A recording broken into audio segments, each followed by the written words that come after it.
Hello, hello, hello, everyone. This is Tiffany with the Earn Your Wings, Speak Up and Inspire series. We are sorry that we are late. It is all on me, had some internet issues. And so we are here right now. And we want to just jump into the conversation because this is a conversation that we are starting, and it is going to start taking place on a monthly basis. And the purpose of these community conversations is for us to talk about what are the crimes that are prevalent or that are active on the tour. That's number one. We're going to identify that, what we're going to be addressing on the tour. Secondly, we're going to be talking about a little bit of our stories. We'll be sharing those. And then we're also going to start putting together the resources and services that worked for victims when they were going through their crisis, and then what barriers were there and what was needed for the individuals here that are sharing with us today. This is a really important conversation because the whole point and the whole mission of the Earn Your Wings tour is for us to amplify the voices of survivors, but also for us to be able to develop some programs, some systems, and hopefully share these ideas and these suggestions and these resources with the states that are involved in the tour, but then also partner with other organizations throughout the US that can partner with us to help us to make the healing journey for victims go smoother. And that way, victims have what they need in order for them to be able to start their healing. Myself, as a victim of domestic violence and sexual assault, I did have some supports, but I also had some concerns when I went to the police. It was traumatic, sharing my story with the police because of all the questions they were asking. And so those are the kinds of things that we want to avoid. We want to be able to help victims to not be re-traumatized during the process, whether it's reporting to the police, whether it's in therapy, whether it's, when they get into court. We don't want for victims to be traumatized again on top of whatever situation it was that occurred to them. And so, especially for those who have lost loved ones that are no longer here, and we're having to fight for their rights.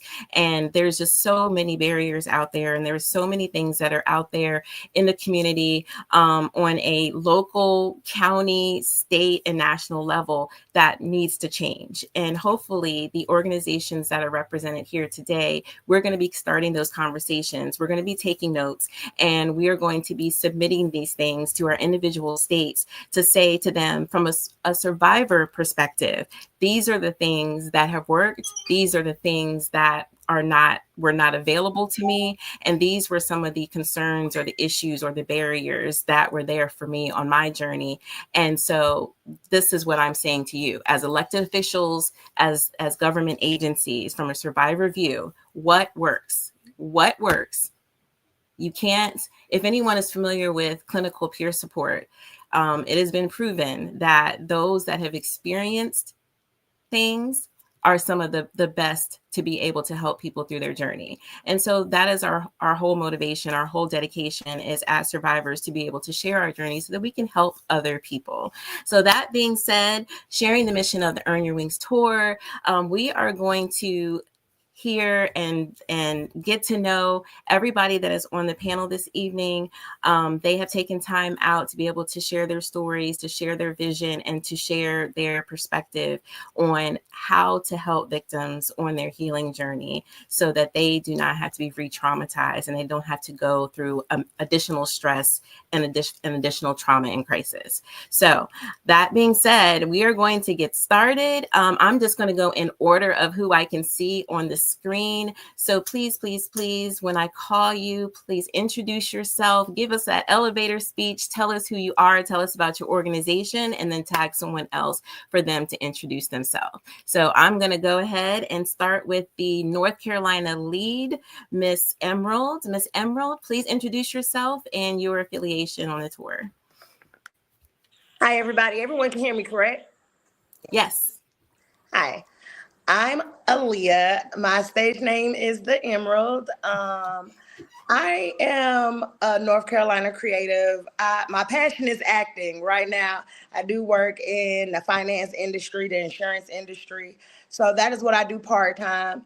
I am a two-time survivor of domestic violence, and other traumas that this tour is focusing on helping survivors and survivor advocates learn not to again re-traumatize themselves through. And a lot of my focus, mainly my growing, came from mental health and being around a therapist. I like to point that out. And although I know in certain fields, everybody is not versed like a licensed clinician.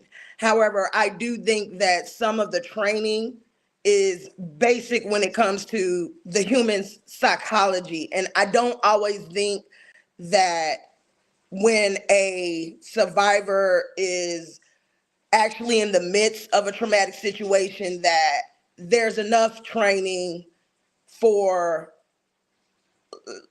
more or less law enforcement at times to implement when they're responding to some of these in the moment trauma things. So with that, I just like to point out me relearning my own mental health. I know that everybody's not where they are on their mental health journey, which is why I'm a part of this tour, because sometimes it takes somebody else looking from the outside, looking into your situation, to be able to help you see what you need to see within yourself.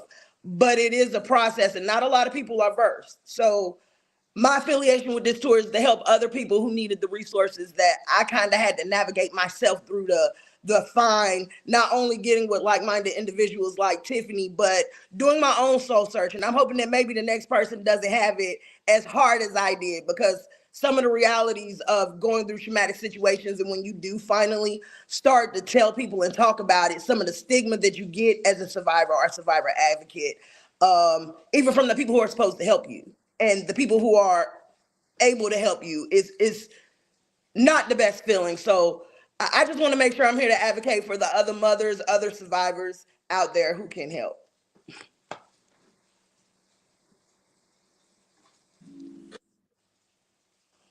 Can't hear you.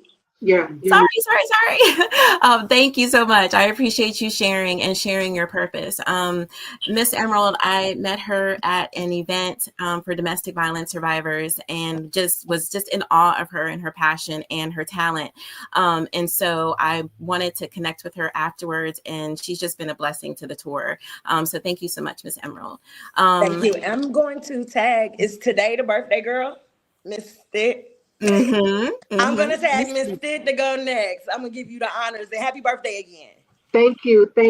And today is my birthday. Whoop, whoop. And but even with a birthday celebration, there are events that we need to be connected to. We can't let some things keep us out of the realm of how we can still continue to have an impact and an influence and let our voice be heard. So it was really important for me in the midst of my birthday celebration to take just a little bit of time to come in to this conversation, because it's really important. It's really very close to my heart, my life, and the work that we do. So thank you for the birthday wishes. Yes, Sylvia Stitt Smith, and the organization that I am associated with, executive director, is the Sam Stitt Foundation. And the foundation was established after the death of our youngest son, Sam, at the age of 23 due to gun violence. And so, Tiffany, you hit it on the head. Emerald, you hit it on the head as well, as you guys were talking about some of the things and just laying out high level a lot of the areas that survivors, have issue in, and where survivors need help in. One of the things that I like to think about is that when we're talking about survivors, for me, whatever those areas are, I feel like very strongly that it falls into one of three categories. Survivors need a way of expression, survivors need empathy, and then survivors also need empowerment. And so whether we're talking about expression, whether it's grief therapies, counseling, those types of things, that's an expression area for me. And certainly we need individuals that we're talking to who look like us and who are culturally informed to be able to engage, with survivors in those ways, that for the neighborhoods that they're coming out of and the situations that they're coming out of. Certainly, then there's the empathy piece for that. You know, as you were talking about peer support, as you're talking about supports from other areas and community-based organizations, we need people to be able to understand what this trauma looks like and be able to then be able to speak the language that helps toward that healing process. And certainly empowerment, as we're able to then use our voices in the ways that we are on this platform tonight and in the work that others might be doing in the community to be able to make things better, not only for our households, but also for the other households that have been impacted by violence. There's some other things that we also are engaged in with the foundation. We offer grief support in terms of a grief support group that we do a couple times a month, the second and the fourth Thursday of the month. We work with youth because we understand that you have to catch them young in order to make the positive impacts and inroads into the things that our youth are impacted by. We also work at the college level and with corporations also. So it's multifaceted because the things that our communities need are multifaceted. Tiffany, I don't know if this is a good time, just to talk about some of the things that we'd like to do in terms of empowerment. I imagine that we'll come back, around to some of these conversations. So I won't take a lot of time right now. But the Samuel Harris, the Samstead Foundation certainly is one that looks to engage in collective impact because there's strength in numbers. We're looking to do education and as well as advocacy, as well as survivor support. So those are the things that we're really engaged in. And that also takes a multifaceted look because people's grief journey is different and their healing journey is also different. So, yeah. We are going to get into, what are some things that people have in place or organizations have in place or are working on to fight the crime that's going on in our communities, to make an impact, to make change. So yes, we definitely will get to that. This did tag somebody to introduce themselves. I'd like to tag Denier Davis to introduce herself.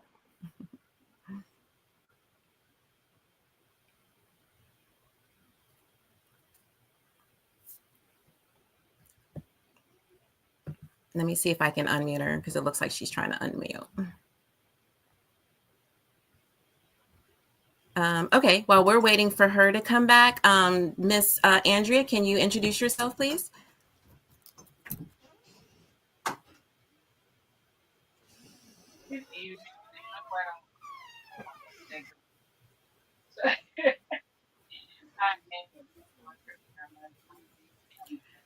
Miss Andrea, I don't know if it's me, but I can't hear you. Now, can you hear me? Yep, we can hear you now. Oh, that happens when you use the mic. I'm Andrea Merriman. I am the founder and visionary of Feminine Life Rebuilders.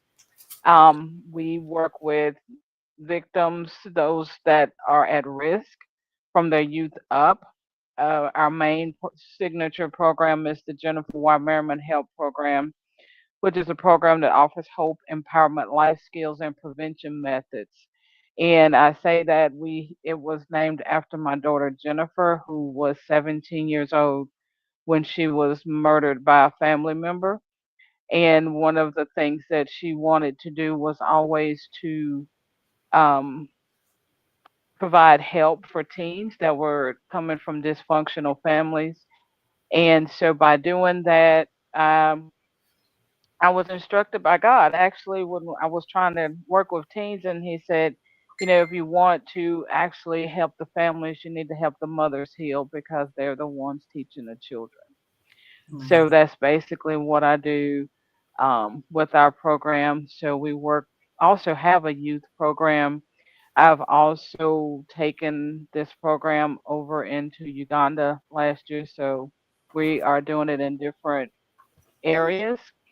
And so also training advocates to facilitate the program here in the States.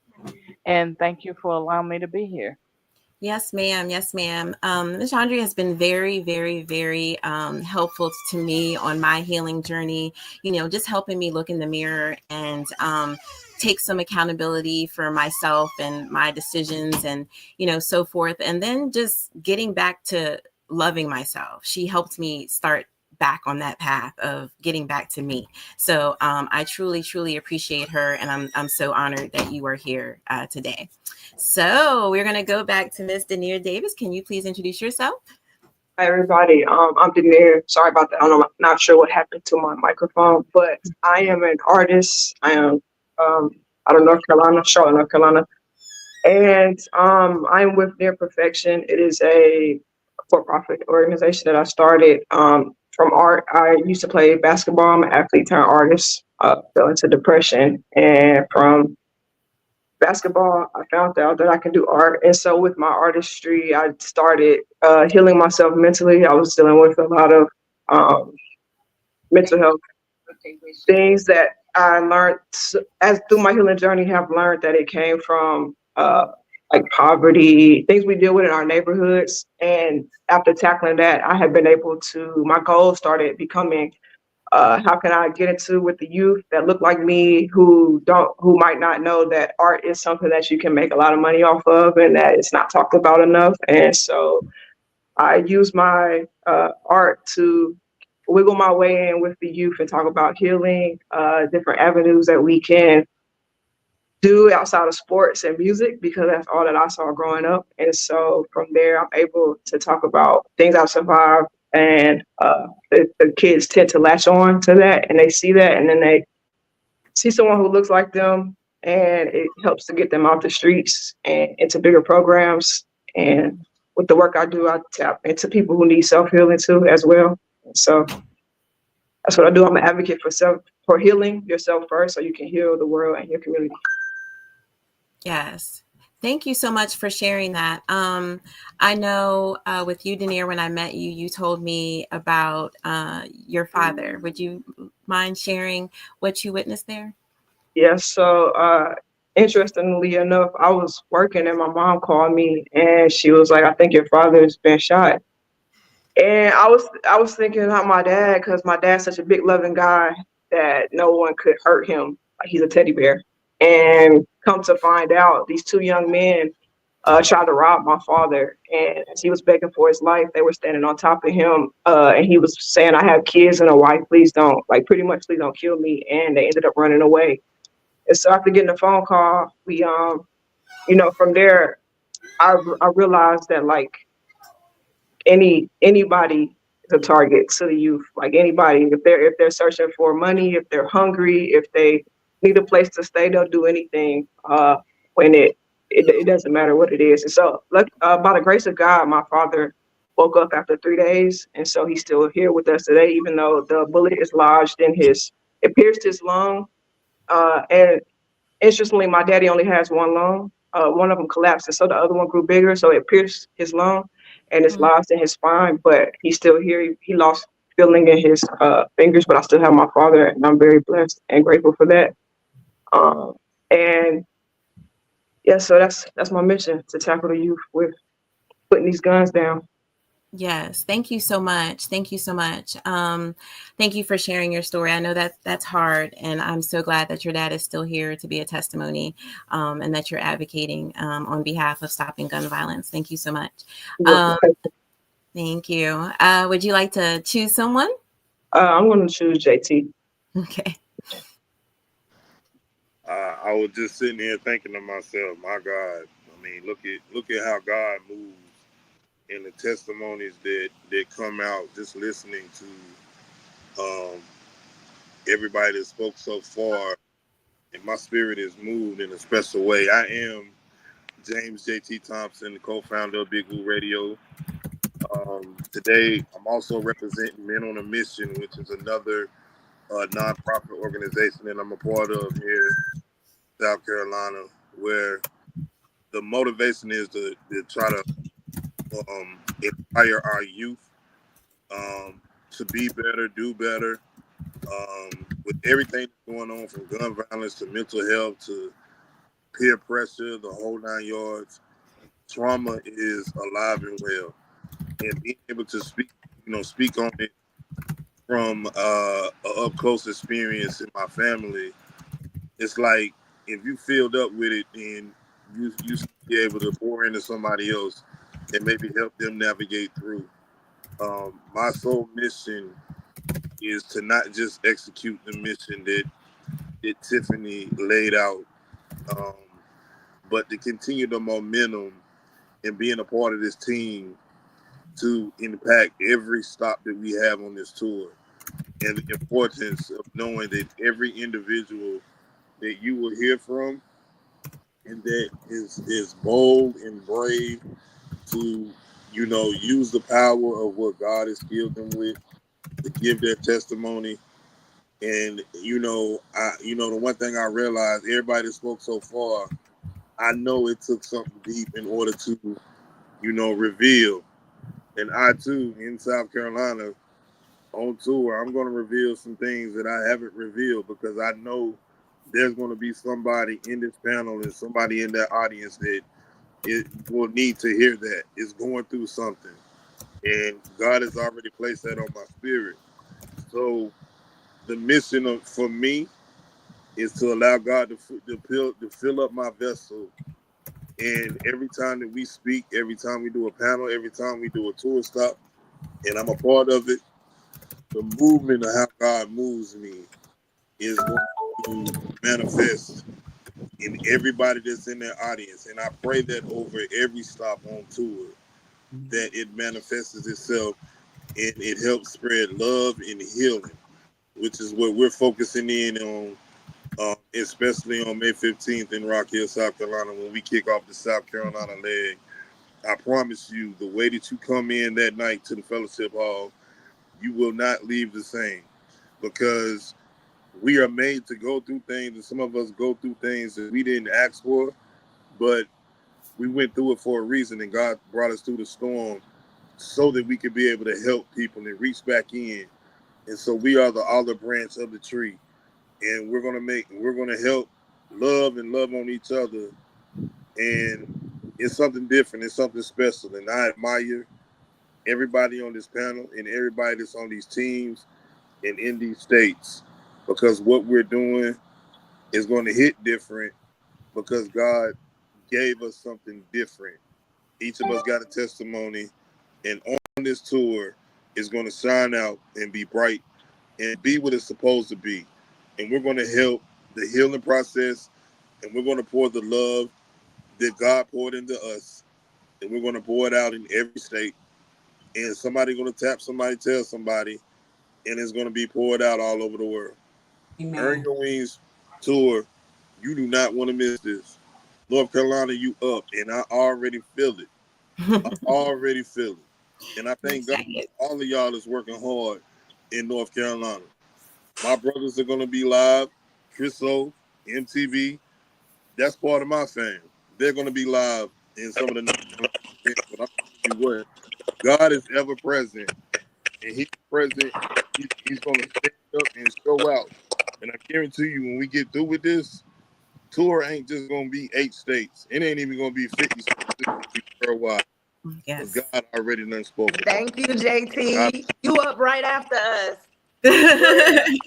Yeah, speak it into existence. Speak it into existence. I love it. All right, tag somebody for intros. I can't see any names. You know what I'm saying? Okay, I can do it. Let's see, Miss Martha. Miss Martha. Hello, can you hear me? Yes, we can hear you. Because my service acting bad too on the day. But hello, everyone. My name is Martha Young. I'm the team lead for Texas. And I have an organization that's called I Am Not Broken. And the reason why that my organization is called I'm Not Broken is because I'm a survivor of domestic. And when I first started working on my organization, it was only dealing with domestic abuse. But as I was going with it, God started stretching me wide on this organization. So I started dealing with youth. My organization started dealing with people who's going in depression, and all this stuff that I know that I was dealing with is what I have done with in the past. So as you know, I'm a survivor domestic. I'm an author. Also, I like to talk about me going through losing a child at the age of 10 to cancer. So I tie all this into my organization because we have people that's out there that know they're hurting and they don't have the resources. And when I was going through my abusive relationship, I mean, I could tell you that I went back to my ex-husband 20 plus times. And I didn't know why that I had to be so connected to him. But as I learned, as time went on, you know, and me going through the darkness that I was going through, you know, it was because of the fact that, you know, I felt like that no one would love me the way that he loved me. And it took a lot for me to break away from that. And during that time, like I said, I had lost a child. And so I went into depression. I was stressed. I lost my hair because it was coming out in clumps. I wanted to commit suicide. Amongst other things, I had no purpose that I wanted to be here anymore. And so me coming out with I'm Not Broken was to show that I'm still here. Even though that I went through all this, I'm still here. It didn't break me. Even though I wanted to give up, I had to I still had other kids that I had to raise. And by me being in that abusive relationship, I thought it was going to rub off on them. And I can tell you that even though that I stayed with him or whatever, and after I left him, I still was trying to come back because I felt like that I was not worthy. I felt like that that he was the only one that was going to lift me. I didn't want to start over, and that's one of the biggest things that I didn't want to start over. So when I'm Not Broken, is just showing that you don't have to be scared to start over. You can start over. The reason why I went into my legal identity business because we have attorneys that help you to start over, help you get out of the situation. So I'm Not Broken. It's like resources of a whole lot of stuff.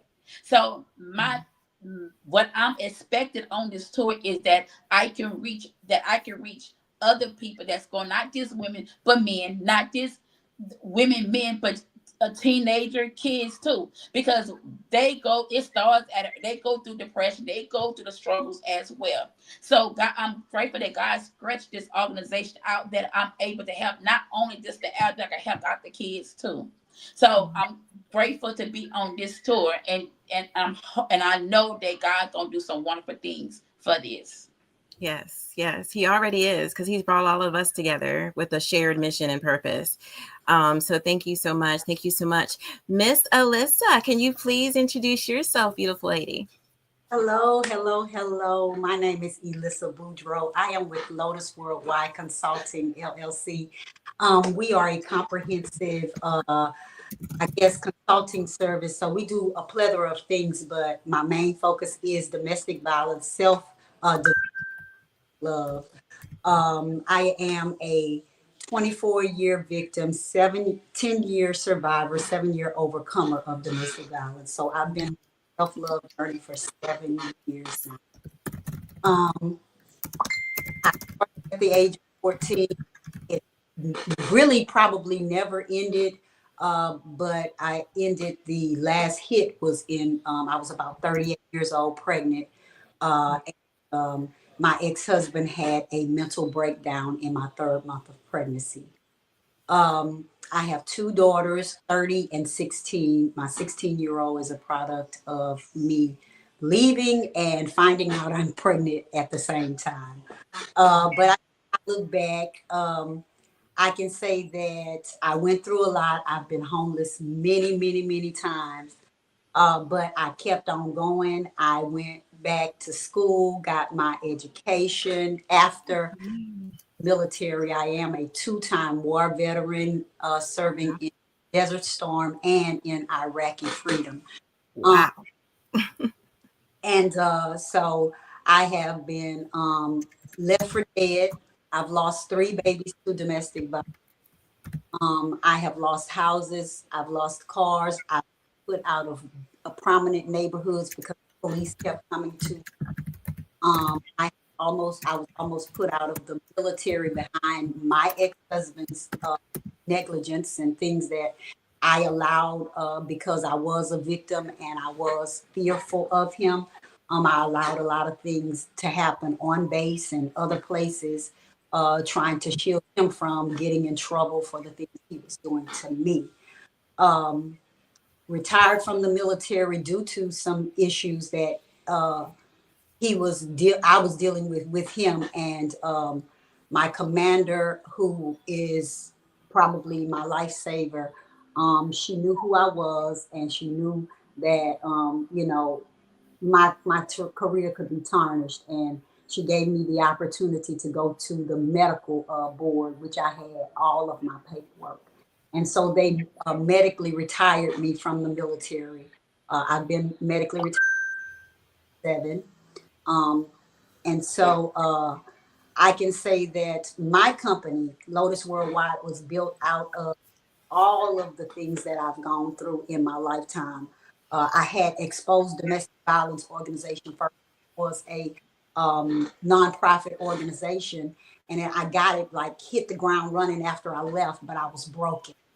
And I kind of put it down for a little while, went back to it, but it's hard to maintain when you don't have the finances and you can't keep it up. So that's how Lotus Worldwide came about. I began this for-profit business, which is Lotus Worldwide, and we service a plethora of people from perpetrators on up to the victims. How we do that is I have contracts through different. I work with one company, which is the Defendants Assistance Program in Baton Rouge, Louisiana, and they service like a couple of the judicial systems here in the area. And so their name is on the list for educators. I am, by the way, an educator of domestic violence. I'm a pre-interventionist of domestic violence. I also coach, confidence coach, and also my whole life. I have 3 degrees with my master's in psychology, non-clinical. And I speak, host, and I am now an author. I've been an author for a while, but now I'm coming out with my authorship, as you want to call it. And I have written since September, and I say this, I was on a download, and if any of you all know, suppression is real when you go through domestic violence. Just try to shield everything. And so I've been on a download since September, and I've written over 20 books. Since September, I have my book, a 3-part system, which is all together. I have that book. I have those 3 books. I have a child's book. And coming out in a little while, I will have a domestic violence book called Forbidden Love, Domestic Violence Out Loud. So I've been working on a lot of things lately and on myself, because throughout this journey and everything that I've gone through, being a 24-year survivor, I went through a lot of grief, and a grief journey of losing people who were there for me when I was going through stuff. My parents lost both my parents. And I went through this deep, dark depression. And upon going through the deep, dark depression of losing them, found myself in a health battle. I was a size 22. I am now a size 4, and I was down to a size 00, weighing 98 pounds. Last year, they gave me up, and that's when I began writing. So I kind of have a plethora of things. My ex-husband, I lost him to a fentanyl overdose, which is my children's father, with my last perpetrator. And he was also an abused child. Lost my mom very tragically in a bad illness that went wrong at the end. And I had to fight for my life in the process of that. It's been a year now that I'm up and healthy and whole and thinking straight. And so, as I said, I work with both perpetrators, children, the mothers, perpetrators on the education side, and I try to help them to understand that their mistakes can be forgiven if they move forward from them. And so I teach from love, then experience, and then education. And that's how I kind of grasp their hearts and kind of work with my perpetrators, because if we don't fix the perpetrators, we'll continue to have victims. Don't ask don't ask why they keep going back. Just ask what you can do to help. That's all. Right, right. I love that. I love that. And I love that you are educating perpetrators. I didn't understand that a few years ago, and actually lost a good friend because I was just like, why are you working with perpetrators when they're the ones that we're out here fighting against? So I'm glad that you are doing that, because you're right. If we don't help those that are committing the crimes and that are the abusers, then it's going to continue. So thank you so much for doing that work, because that's tough. And so many other things that you're doing. Like you said, you have a lot that you are doing. You're a veteran, you're a survivor, you're a mother, so many things. So thank you so much for taking the time to be with us. I'm gonna move us along. So I'm going to go to Miss Alicia. We're gonna let's cut down a little bit on introductions so that we can get into the meat. So Miss Alicia, can you please introduce yourself? Greetings, greetings, greetings, my beautiful friends. It's me, Alicia, also known as Coach Lee. I'm a self-love coach, holistic practitioner. I am also an overcomer of domestic violence, sexual assault, and what I do is I work with individuals that overcame the trauma to help them relearn to love themselves again. Because when you're a victim, you've been so in a space of victimized and people pleasing that you forget to please yourself, you forget to love on you. So I really help individuals to love themselves again, wholeheartedly, inside out. And by doing that, you have to revisit some tough stuff. So it's like I help them and guide them and assist them on going back to the root of where it all stemmed from, and relearning to nurture and love yourself from that aspect. And with that, oh, I forgot to add that I'm the team leader for Louisiana as well. And it's like with that, when you yes, when I heard that you said something about Baton Rouge, I was like, back with you. So yes, and it's like when you get in that space of learning how to love yourself, it's just so heart feeling. And what God put on me is because since I grew up in an abusive household. I watched my mom get abused. I watched my aunt get abused, and then I was in multiple abusive relationships, was sexual assaulted more than one time, and I did not love myself. When I heard Martha say something about wanting to commit suicide, I was that person as well. I just was like, why am I still here? I don't want to live no more. It's just too much for me to bury, too much for me to carry. And God said, because you have to go through this, because there's so many people you have to help. You have to show them how to love themselves throughout all of the pain that they're going through. You have to guide them on this journey and take them back to light, let their light shine again. So I'm all about reigniting that light that's within inside of you that God put out because of you going through those experiences that shaped you. And just knowing that these experiences really, even though we had to go through it to help others, but it really gave us the strength. It really gave power, and it's really all about getting our power all the way back and turn our light back on to shine. Thank y'all. Thank you so much. Thank you so much. And last but not least, Miss Satoria, can you please introduce yourself? Hello, can you hear me? Yes, we can hear you. Okay, great. So I want to just say good evening, everyone, and thank you, Tiffany, for this opportunity to be here. I want to thank all of you as speakers for sharing your stories. I was not here. Well, I was on the screen, but not on the screen because honestly, like all of you guys made me cry. This is very sensitive for me because a lot of you are past survivors and have been through it, but I am currently surviving. And I'm currently going through it right now. Like I literally came from court today, and then I have court again tomorrow. So this is all very sensitive for me. So I wrote out what I'm going to say because it's very sensitive for me. So my name is Satoria. I'm a mother, a student pursuing my degree in social work, a sound healer, a community advocate, and my business is Love You Louder. I started Love You Louder because I did not love myself. I started Love You Louder because I had been in many domestic relationships and I thought that I had done all of the proper healing.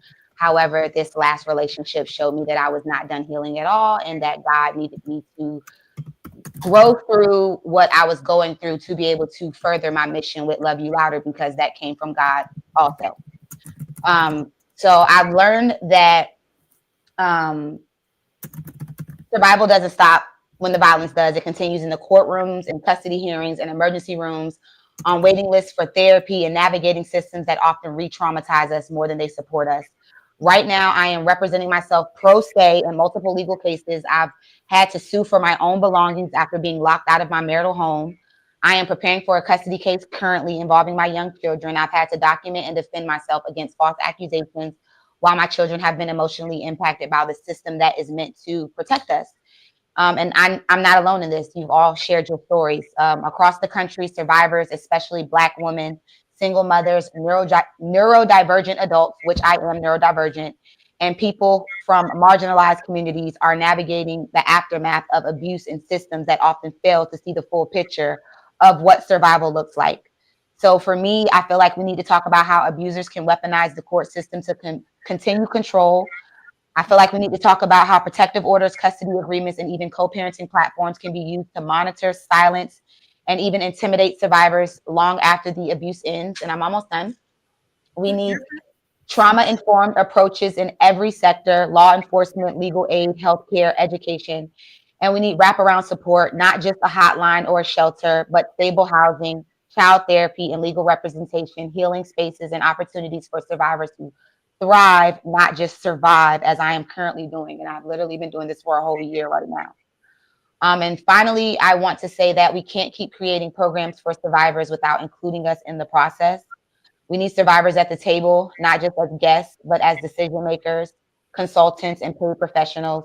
Lived experience is expertise, and until survivors are empowered as leaders, we will keep missing the mark. I have stayed in many domestic violence shelters just in this past year where I was failed. Me and my children had to stay in hotel rooms with bed bugs. I was talked down to by people in the shelter that were running the shelter, treating me poorly because they were misjudging me. I am a substance abuse counselor. I'm a peer support specialist. I now work at my child's daycare. I do so many different things in the community and I help people, but I'm being failed and I'm seeing where we're failing. I'm seeing where the money is being misused because I'm currently going through it and it really hurts. And like even today, my abuser filed petty larceny charges on me, and I was charged with it.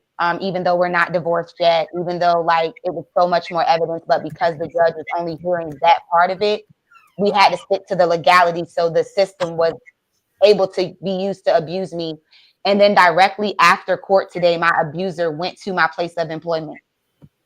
And I still have to go file a harassment charge after I get off of this live because I am currently dealing with it right now. However, as the birthday girl said, happy birthday. You cannot allow things to stop you from being on such powerful platforms when you need to share your story and people need to see what it really looks like to be a survivor in the moment. I have advocated, I have found grants that don't even exist in the state of Virginia. I have been able to secure my own place. I stay in a really nice townhome in Virginia Beach. I was able to secure that on my own with bad credit, so, don't count yourself out. It's not always going to be a community resource that help you. It's going to be your faith. It's going to be your trust in God. It's going to be your resilience. It's going to be you keeping your mental together. I heard someone say, and I'm sorry to get emotional, but mental health, going to see your therapist during this time is so important. Don't push that off because your mental is what's going to get attacked. And that's what you're going to need to get through these court systems and to navigate and to find yourself resources because it is an emotional situation and it does affect the children. And when you're being abused and your abuser is not thinking about the children, that impacts you in so many ways as well. So I fought to find my children a therapist. I was on waiting list for CHKD. I went to the community service boards. They couldn't help. So I had to dig and dig and dig until I was finally able to find my children a therapist. She's amazing. And I'm able to give my children the coping skills and, being able to just build them up during this time. So, I just want to say thank you, Tiffany. And I know we're going to get into more things, but if you are currently going through this, don't give up. There are people out there that care about you, and it's not always going to be a community resource, but it's also going to be you not giving up on yourself, and you have to be strong. Yes, yes, yes, yes, yes. You said so many powerful things. And I am so proud of you for being in your crisis still and wanting to speak up and doing what you need to do for yourself, because there are things that you need that are not available, or there are resources there that you're not being offered, and so forth. So that is what we're all, this is what this is all about right now. So let's start with what is working. So, as a victim of, I know, gun violence for Denier and Miss Sylvia, I'm going to talk to you all first. What worked after you found out that your father was shot? What helped, Miss Stitt, when you found out, you got that phone call about your son? What helped immediately after for you? I'm gonna say for me, immediately, I couldn't recognize what worked because I was surrounded by that. So it was kind of like in the moments it happening to my dad. I guess I processing it. And then later I was like, well, we got to start reading the Bible. We got to get closer to God. We need to, we need to figure out how we can grow closer to God, because you got a second chance. And then I will also say therapy, and just being able to process what I was trying to figure out and tap into what I was feeling and what that looked like, and process this whole entire situation, because it was shocking, but it's also something that, like, you see, so it's kind of like you're desensitized, but you're going through it, if that makes sense. And so immediately, I can't say immediately what worked, but going and seeing him in the hospital all the time, bringing the Bible, like I would run up to the hospital and we would read the Bible, because immediately when he got shot, he couldn't write, so he wrote me a note, and he was like, he couldn't believe he was alive. I know you got my back. And so for me, immediately, that was something that gave me the strength to be like, I got my dad's back. I gotta be strong. I gotta do what it takes. So I kind of couldn't think about the thing that happened, because I got this note that he's trusting that I'm gonna have his back. So I will say that for me personally worked. And then just like being able to talk about it and having people be like, they got my back, and just therapy and working through what I saw and what was going on. Yes, yes, yes. That is very powerful. And I'm so glad he was able to tell you that, so that was able to give you the courage to move forward with him. Okay. Miss Sylvia, so after you got the phone call about your son, and I do not mean to harbor on that, but after that moment, what in the next couple of weeks or months was helpful for you in what you received? So we're starting with what you had at your disposal at that time. What was helpful for you and your family? At the time that we got the phone call, it was 8:45 p.m. on a Thursday night.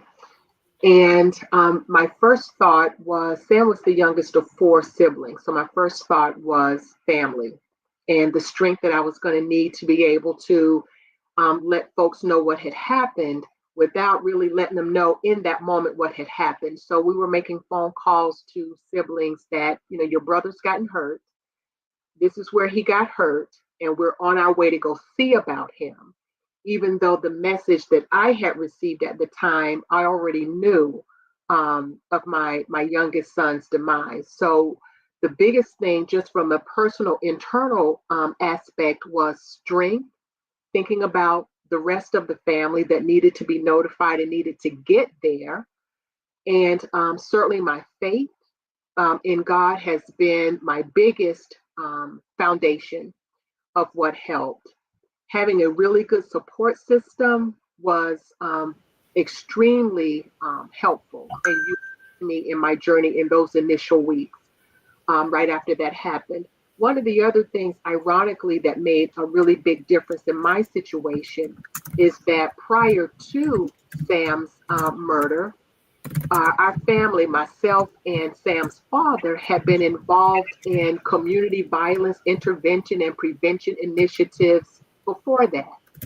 And personally, I had been involved in training with ACEs, trauma informed, and had been working in that realm. Had already been working with kids in the school system to give them experiences in STEM, experiential experiences. So I was already doing some of that community outreach type work.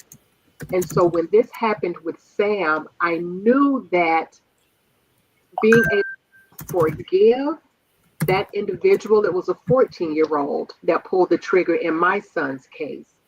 And so being able to forgive that individual, I think was a direct result of having some understanding of the things that people go through can help to inform or help to influence decisions and things that they make. I don't mean to say that there's no accountability that should be lessened, but just certainly a better understanding of how these things happen.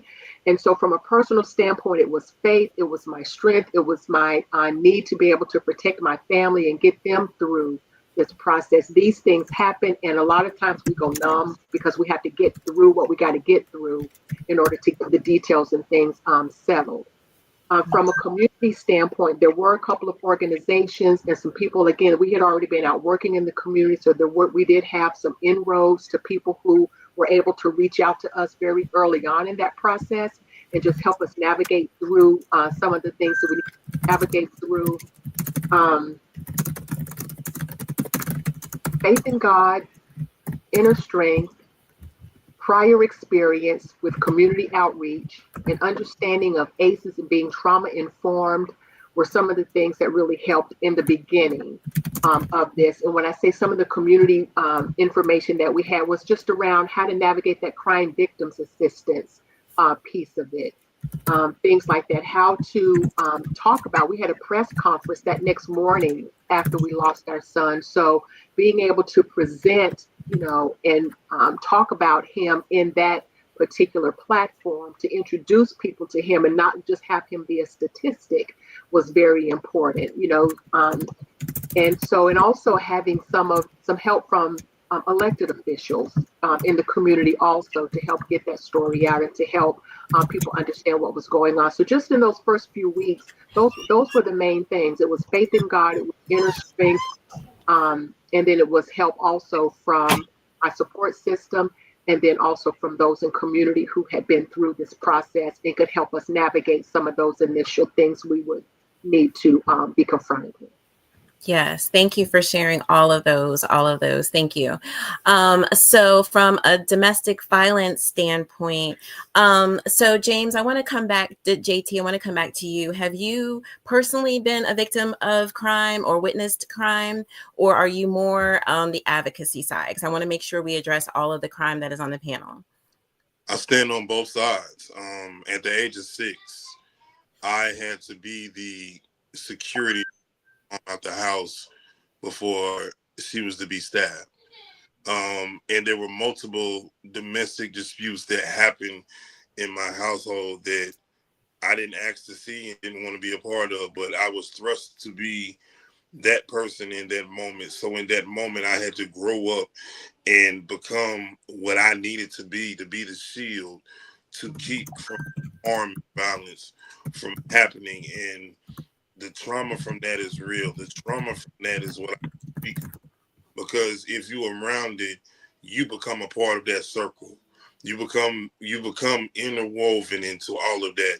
And so as you come to grow up and become an adult, you're constantly trying to break the chains of repeating those cycles. And so that has been a thing, throughout my life. It's like, I don't know why. I didn't know why I had to go through it. But I understand more today as to why. And that's my spot, standing in the gap for a child that is having to witness, something that they don't understand. But they will have to deal with it sometime in their life, whether it's, there afterwards. It is not something that just goes away. And so what a lot of people on the panel touched on today, therapy is a real thing. But I'll tell you what, my God in heaven was covering way before I even understood his coverage over, what was going on. And so, that faith and that strength and an understanding, what, he brought us through these storms for a reason, and we have a voice. And as long as I got breath in my body, being an advocate and knowing both sides of those situations, I will stand in the gap and be a voice and allow God to speak to my vessel, because there is healing to be had and there's love to be held, to be given, because, these situations are not situations that were asked for, but we were put in these situations and, unwillingly. And so you talking about being a strength, the church says it all right now. We're touching in agreement together. We are bonded together, even though we all are in different spaces. Right now, we in this circle right here. And I stand in the gap and I'm reaching out to all my fellow panelists. We are in this together. Having seen it, I can't unsee it. Having gone through it, as far as the eyes of an innocent child and not knowing, just throw my body in as a shield and becoming a situation that I can't forget. So, the legal ramifications of those things, even in that time, the legal part of it only seen one side. And so it didn't deal with the trauma that was left behind. It wouldn't deal with the bruises that were left behind. It didn't deal with, why, mama and daddy keep going through this same cycle and the mental health of it. A lot of guys, a lot of men will not talk about these things. So I'm standing in the gap of this man is going to stand in the gap for those that may not be and, ready to talk about it. We're going to have those conversations, and I'm going to remind that we're in this together. And it's something that, that's been said on tour already before we even hit tour, is hurt has no gender. And it is the truest thing that I've heard, and it continues to resonate. The hurt of going through situations and the hurt that is with you that has to be healed in order for you to move forward. It's a process. And that process is something that I'm not taking lightly. I, listen closely to everybody on this panel, and I feel even more connected because you've been through some things, and all of them kind of connect the dots and bring reasoning as to why all of us are here on this particular personal event, why we are a part of this bigger movement. So, Thank you. Yeah. Thank you. Thank you for that. And in the gap of, violence in general, because it's so necessary, and continuing the conversation. Yes, thank you. Thank you. So from that perspective, how many others, by show of hands, were witness to domestic violence in their home? By show of hands. Okay. So for those who raised their hands and you were a witness to domestic violence in your homes growing up, what was helpful to you as a child, or as, once you had the understanding of what was taking place? What was helpful for you as children going into adulthood, for you to be able to start your healing journey? What kind of resources, or what did your mom or dad or somebody do for you as a child witness to domestic violence that was helpful?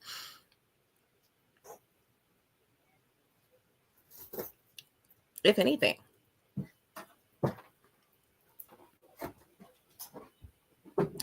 I was about to say, that's sad if there was nothing that helped you, but that's why we're here today. That's why we're here. So yes, Miss Alyssa, tell me, what were you about to say? You're on mute. Devin, come on. I'm sorry. It took me a long time. I was in domestic violence for 24 years straight, as from 14 to 38 years old. So when I came up out of it, I guess I had an epiphany. I had a total epiphany. And the week prior to me leaving, and beat me pretty bad. And my daughter, now 30, she jumped in trying to stop him. And I literally saw David and literally daughter to push him off of me, and I got away free. From that day on, to tell you the truth, I laid in the bed trying to figure out how to kill him and get away with it. And what made me not was God. The voice was so profound. It was like, get up while he's not here, get something together and get out and don't look back. And I started questioning God. Like, what am I doing? I got to get all this stuff. This is my house and this is my stuff and this, da da da da da. And God said, I said, get what you can and get out. And I left basically with one outfit. My daughter had one outfit. And the start over was hard. In fact, I went back. That's how I got pregnant with the 16-year-old. Oh, man. And so I went back. And we go back 7 times before. And as she said, 20 times. I had 18 police reports that I just went and gathered. So if I had 18 police reports, just consider how many times I didn't call the police. And so I think my biggest thing was once my daughter jumped in and I could hear my mom's voice saying that baby is either going to kill her dad or something's going to happen bad where she's going to be involved. And I can remember it so plain. I was just like, I gotta go. I got to go. That was my why. At that point in time, the epiphany happened. I heard my mama, I heard God, and it was just like, okay, do what you got to do and leave. And that was basically what happened to me. Yeah. So you heard the voice telling you it's safe right now. He's gone. It's time to go. And to leave those material things behind. I did the same thing. I packed my Honda Odyssey all the way to the rim. I put my babies in their car seats, and we were gone. I never looked back. Didn't take no furniture or nothing with me. Never went back. Not once. So once that moment, that epiphany you spoke of, and I was out and I did it safely, it was that was the break that I need. So I completely understand that. Right there. Ms. Satoria, what was helpful for you? I was gonna say me, like, because I wanted to go back to like the original question, which like she said some amazing things, but I believe you wanted to know like more from a child's perspective. What could have helped them. So I wouldn't really say that I witnessed domestic violence between my parents, but because my mom was in and out of prison from when I was a baby all the way through high school. As a child, I had to like talk to guardian ad litems and things like that. And I witnessed my mom weaponize the system against my dad. And so we ended up being adopted by our aunt, who was our adopted aunt. So she wasn't even our biological aunt, right? And we lived in Virginia. My mom was incarcerated in prison at the time. My dad was in Maryland. He came to Virginia to get us, but they would not let him take us. And I did not find out until I was 30 years old that my dad got an apartment at that time. He was fully prepared to take us full time and be our father. And it really made me angry when I found that out, because as a child navigating growing up with a mother who was in and out of prison and then thinking that my father didn't want me, that's how I feel like I ended up in abusive relationships, because I was always looking for love in the wrong places. And then I also know that it was something that I was, I don't want to lose it. But like as a child, like I lost my identity. I lost my sense of self, to the point where I was making the wrong friends. I was hanging out in the wrong crowds because I was trying to figure out who I was as an individual, because I didn't have my mother to identify with because she was in and out of prison. I didn't have my father to identify with because he didn't get to raise me. So like, that's another reason why I'm fighting so hard in this situation for my children and their mental wellness, and making sure that they get through this situation the right way. Because even though my abuser is still currently abusing me, I am still advocating for his mental wellness. I am still advocating for him to go go get individual therapy and to get the help that he needs so he can be a father. Because even though he has abused me and is abusing me currently, there's going to come a time where our son is going to be like, well, who's my dad? What about my dad? And I can tell him, your dad did this, your dad did this, your dad did that. But none of that is going to matter to my son if he does not get to know who his dad is as an individual and as a person. And he may be the reason why his dad heals, because I am currently healing my mother.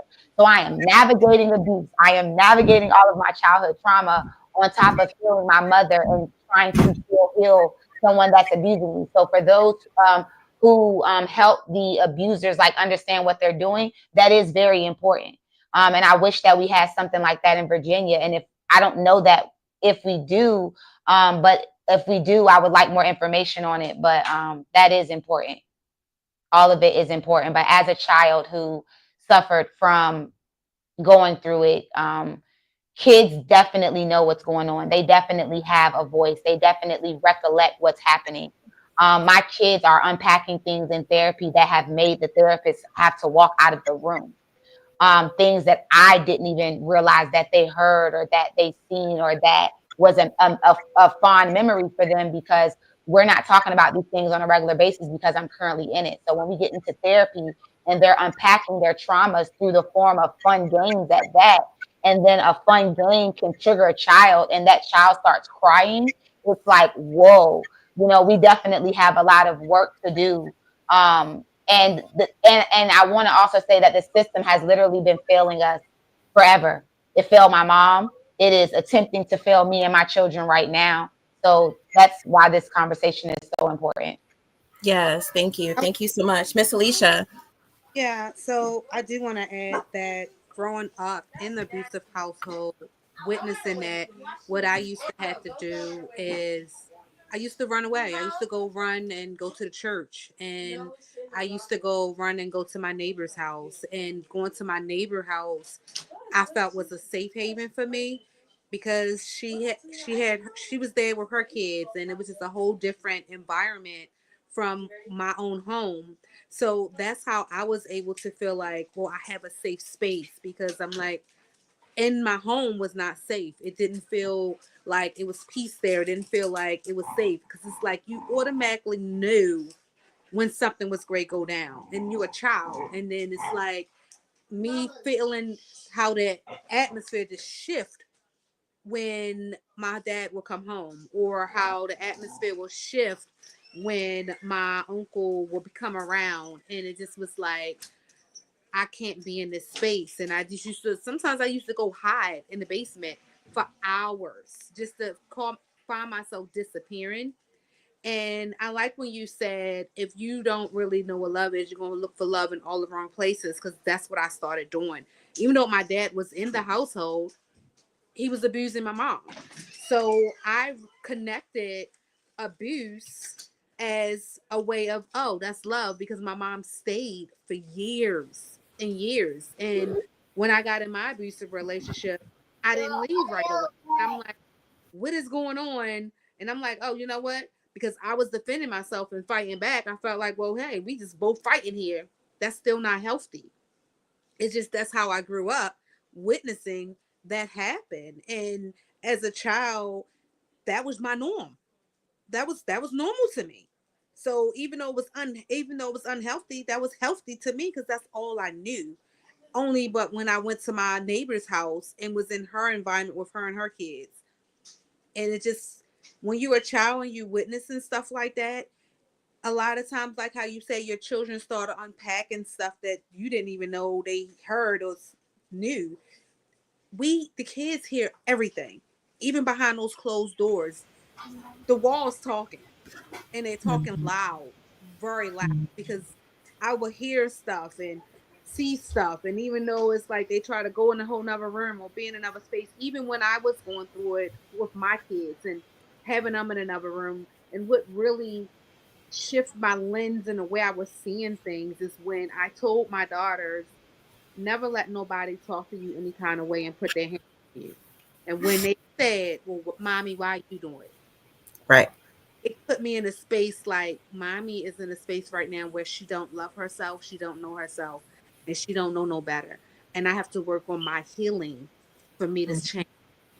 And Yeah. it just, even though you tell your children one thing, it's the behavior that they see that they pick up. Because you could tell your child all day long, don't do this, don't do that, but they constantly seeing you do it. Oh, then mommy do it. I must can do it. Mhm. So it's really changing not just what we say, it's also changing the behavior and us taking these stands and advocating and being out there and showing the youth that we're out here making changes and we're not just talking about it, putting our feet to the ground, making it. Yes. Yes, that was powerful. You have to, you can't just talk about it. You have to show through actions. And I had that same moment with my daughter. I told her, don't ever let anybody treat you like that. Don't ever let nobody do this. And she was just like, but you're doing it. So, sometimes our children, are the ones that wake us up, or they're the reasons why we wake up. And so we do really need to be careful, because our children are listening and they do see, even when we try to hide it. Okay, so from a perspective of being a mother, Ms. Andrea, as a mother losing a child, and I'm gonna say that for Martha too, as a mother, what was helpful for you when you lost your child?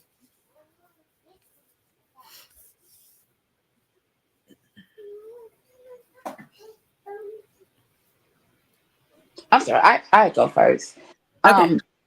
Losing a child, that was very much hard. I grieved for years on losing my daughter to cancer. I was mad at the world. I was mad at everything. I didn't want to believe in God anymore. I didn't think God even exists, because the whole time she was sick, I fasted, I prayed, I asked God not to take my child. And so when she passed away, it's like a part of me just left. Um, I went into depression. I was struggling with. I, I I really hated my ex husband, because I felt like that if he would have stuck and prayed with me, that my child would have been still living.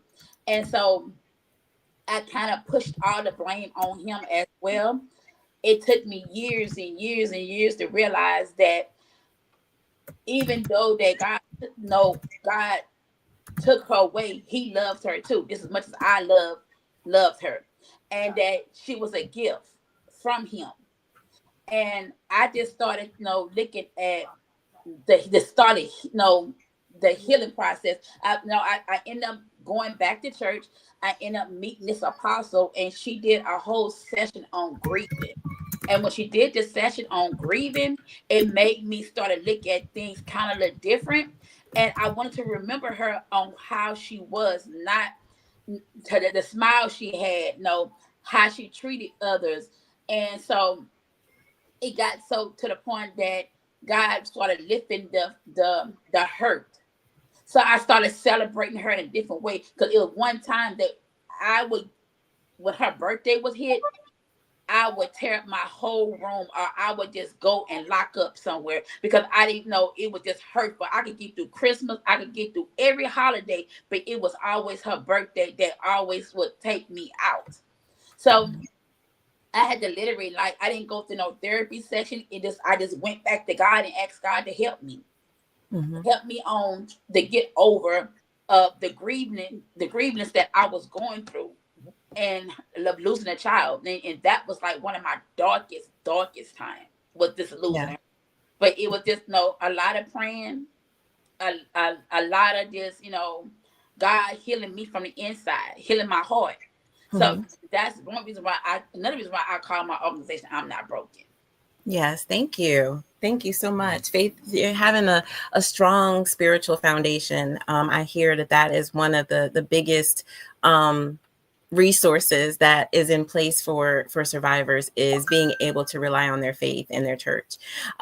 Miss Andrea, as a mom of a daughter who lost her life as a result of domestic violence, because your daughter that was killed was actually not the one that was in the abusive relationship, correct?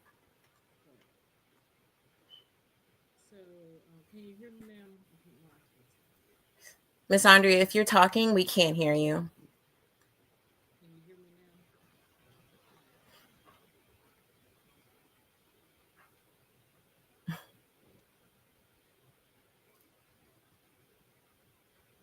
Yeah, we can't hear you. We can see you talking, but we can't hear you.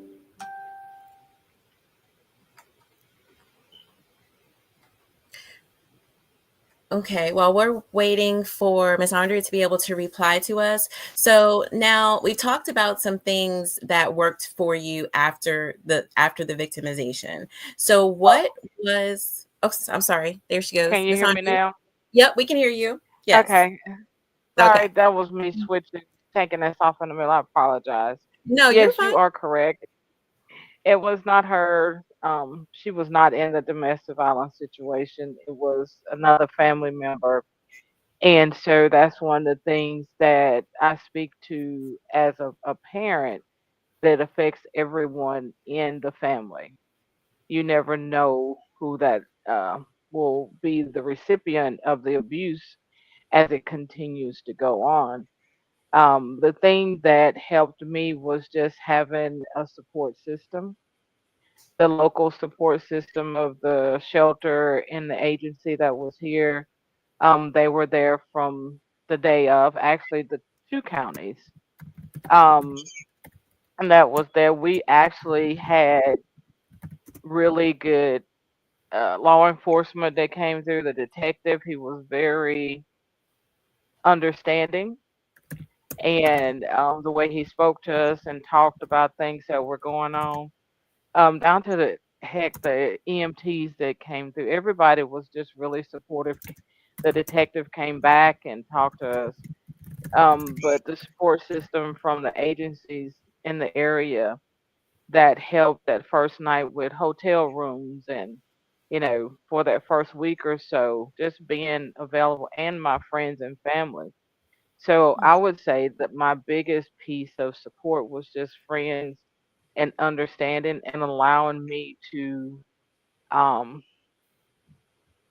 vent or not vent, um, and being able to share my story when I was available. One of the things that I've made sure of was that there was enough already in the media, because I had people calling me from states like Ohio, Cincinnati, Mm, calling me because it was on the news there. It was that mm, because the manhunt took them all night.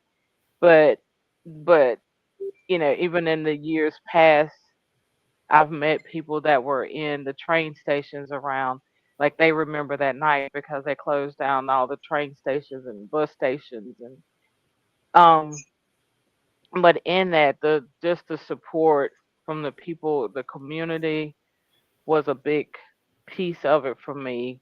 mhm, Um, Even I'm not from here. I'm from another state, and just my friends from there that came over. So I would say support, just understanding where there's and allowing people to support and keeping the media out. mhm, That's why I was getting with that.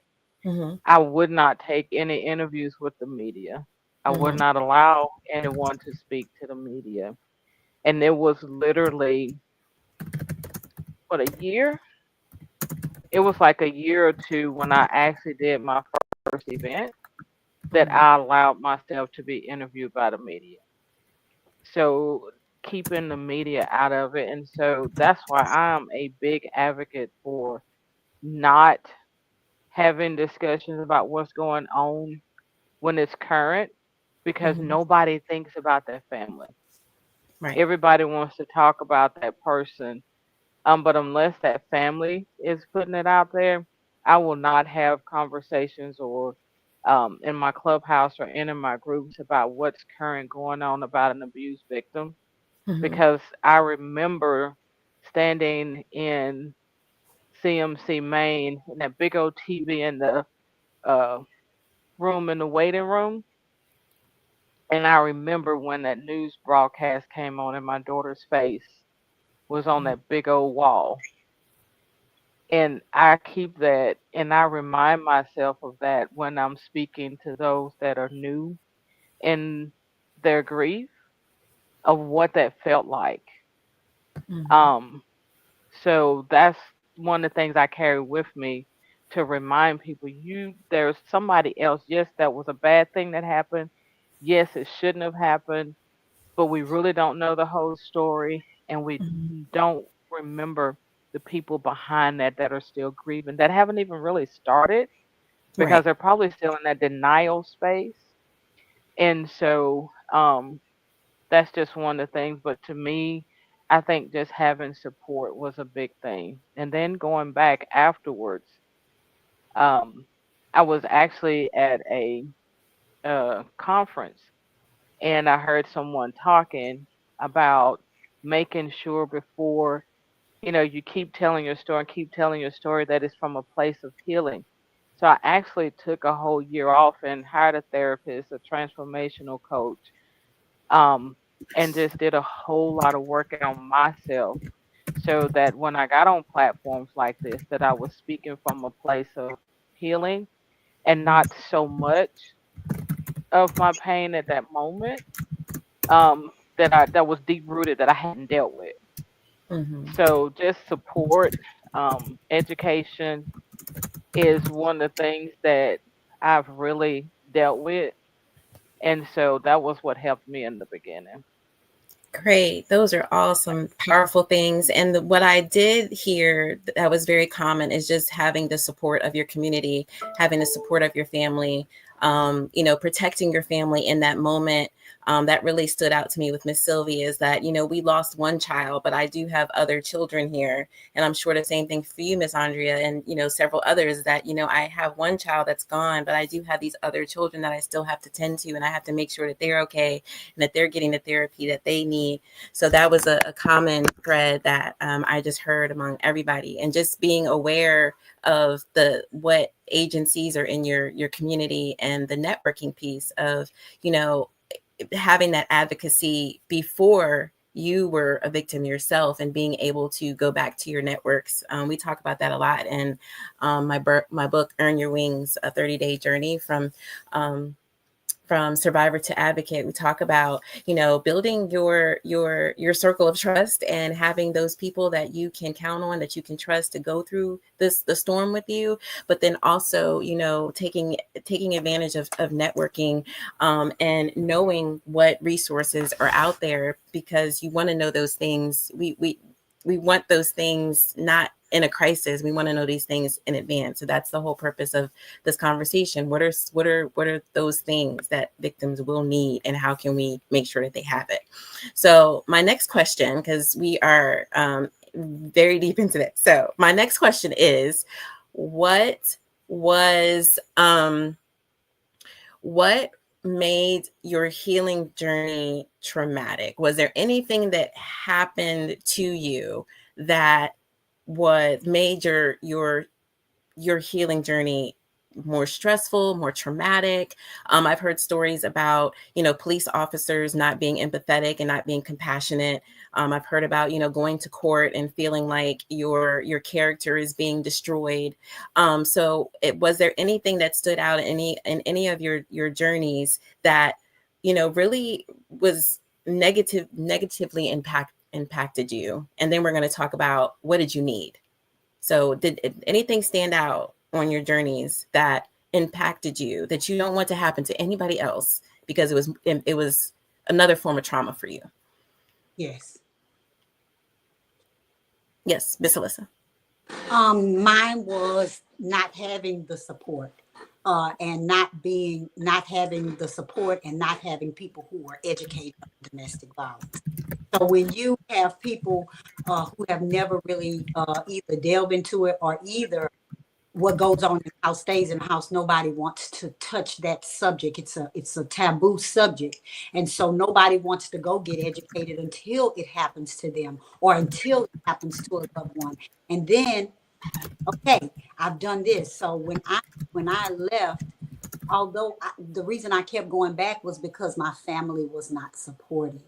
And it wasn't the fact that they just weren't educated. So when I go, they would be like, "You're stupid." You would go back, you just da, da. Okay, I'm already being abused over here. I'm coming over here to be loved, appreciated, maybe understood, or maybe if you even don't understand me, love on me and love me through whatever I'm going through, but don't put me down. I'm already down. I need my family. And so I think that families need to be educated, as well as when you're coming out of the domestic violence. We talk about perpetrators, but us as victims, me being 14-year-old starting out, I don't even know how I got there. So going to the foundation of it, and as someone was talking about with the perpetrators, that's what I do. I dig into what happened in your childhood. What happened to you? And we have questions, or I have questions that I use this book that I have, and I have questions in there that I've taken out of there, and we go through some of those questions of what did you see as a child? What did you go through as a child? What made you do this? What made you do that? A lot of them went through the domestic violence, but they went through bullying. They went through different things. See, domestic violence just doesn't start at home. It can start with just bullying at school, and then you're trying to defend yourself, and then that becomes a habit, and then somebody that you're in a relationship does kind of the same thing, and then there we go. And so we just have so many multifaceted intertwined domestic abuse things that people don't even look at. I look at being cheated on as an emotional abusive thing. I look at the financial abuse. Some people don't even know what that is. Like, what is financial abuse? How can somebody abuse you financially? They can take your money. They can tell you how to spend it. They can not give you money. They can divvy it out when they want to give it. They can take it away when they want to take it away. And they can rule your money that you've worked for and you don't. So those are things that people don't look at. And then a lot of people look at the fact that, oh, domestic violence is just physical. They don't look at the aspect of it's verbal. And usually starts off verbal. Right. You can't go to jail just because you curse your wife out, unless you did something like I'm going to something to you or whatever. But, just different little things, the emotional and the psychological stuff, the narcissism part, the gaslighting part, the love bombing part, and as they were saying, like, we have to go through counseling because our kids get that. Like my oldest daughter is still going through things, and I have a piece of guilt in that, and I deal with that on a daily basis. Like, Lord, these are the things that my daughter saw, and I have to try to make better about them. So what I did was I educated myself, and then I went back to school, and then I began to put things in place and in position, like, of course, learning how to manage my own anger and the things that I was going through, and then making effective decision and effective choices, and making not putting emotions in every, and looking at things in a different perspective, and putting boundaries in place, and just knowing that no is a complete sentence enough for me. You don't have to put anything behind no. When I said no, I meant no. And sexual abuse, being sexually abused, and people think because I'm married, I'm not being sexually abused. If you said no to your husband, he should take it off you just like anybody else. Exactly.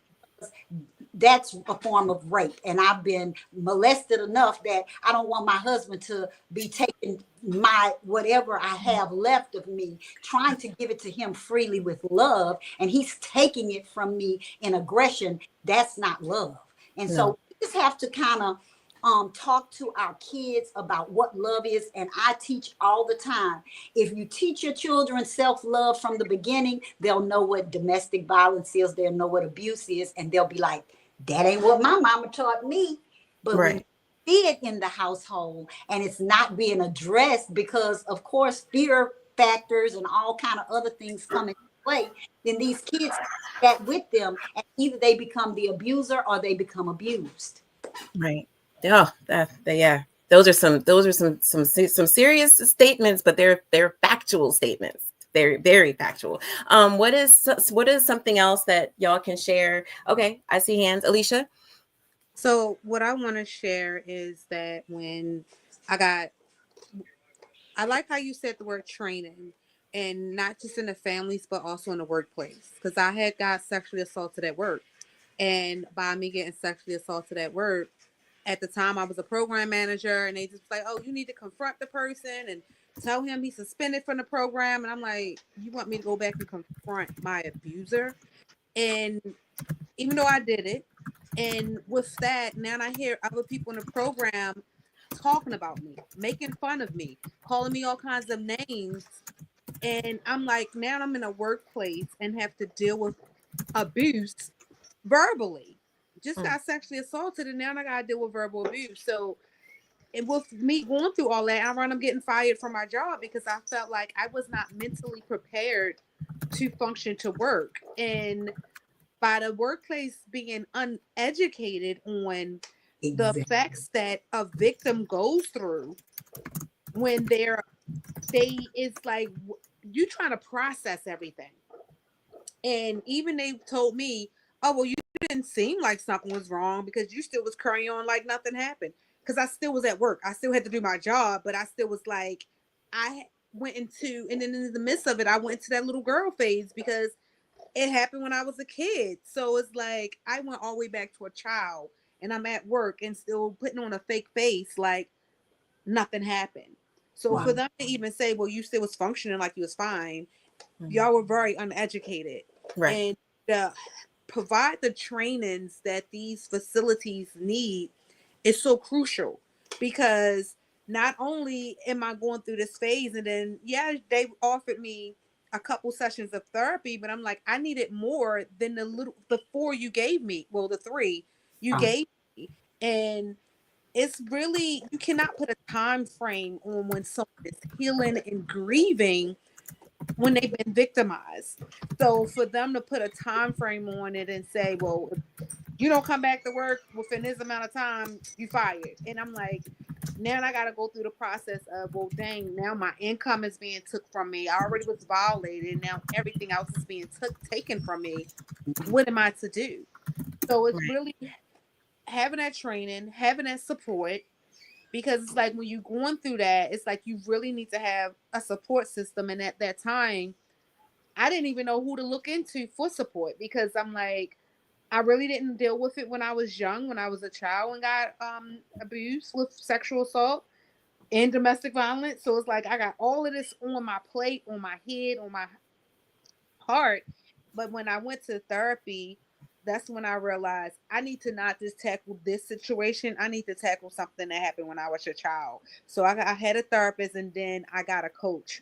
And the coach really helped me to learn how to manage life skills. So I love the fact of having that therapist and that coach. And of course, I had to step all the way into my faith and believe that I can overcome this, and I'm stronger than my situation that happened. Yeah. I agree with you. And I'm sorry that you went through that at work, because we have places that should be safe spaces. Our home should be safe spaces. Our job should be a safe space.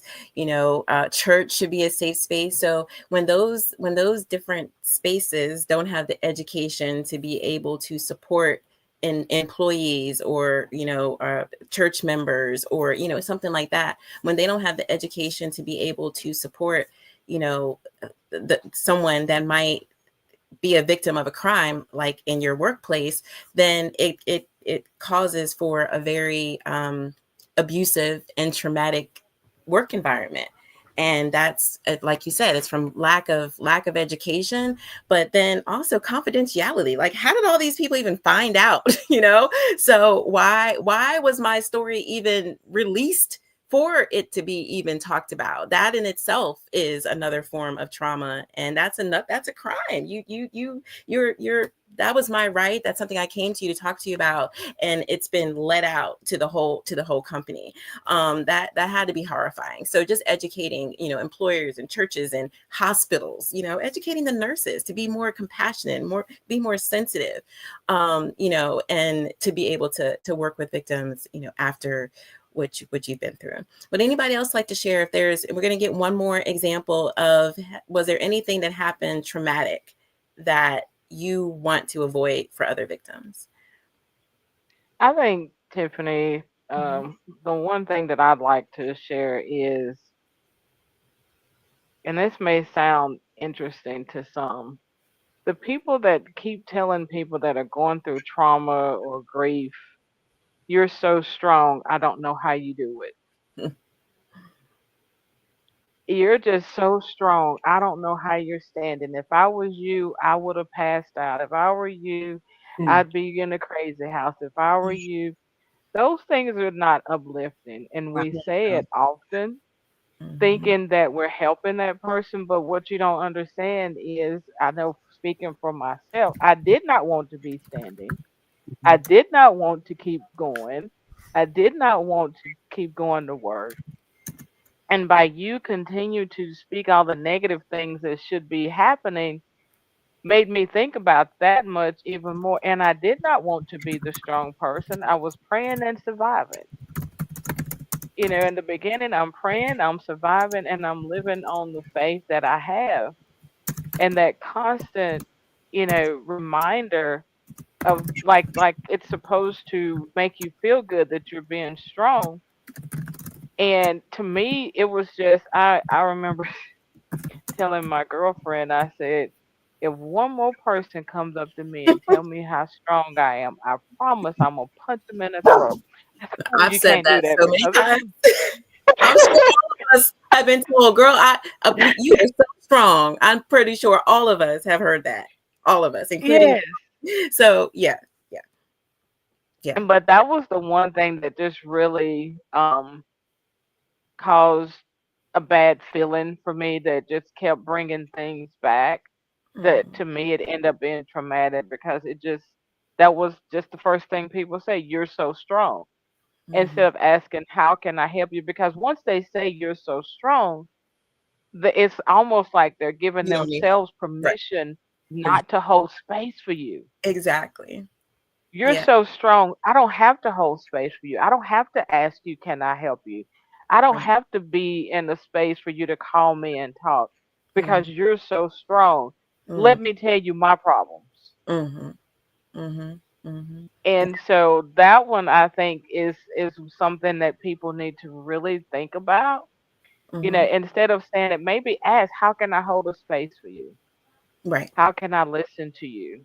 I think that would be, because assuming someone has already achieved healing when they're in the midst of pain is doing your person a disservice. So thank you. Yes, ma'am. Okay. So we have 15 minutes left. Let's talk about what can we do?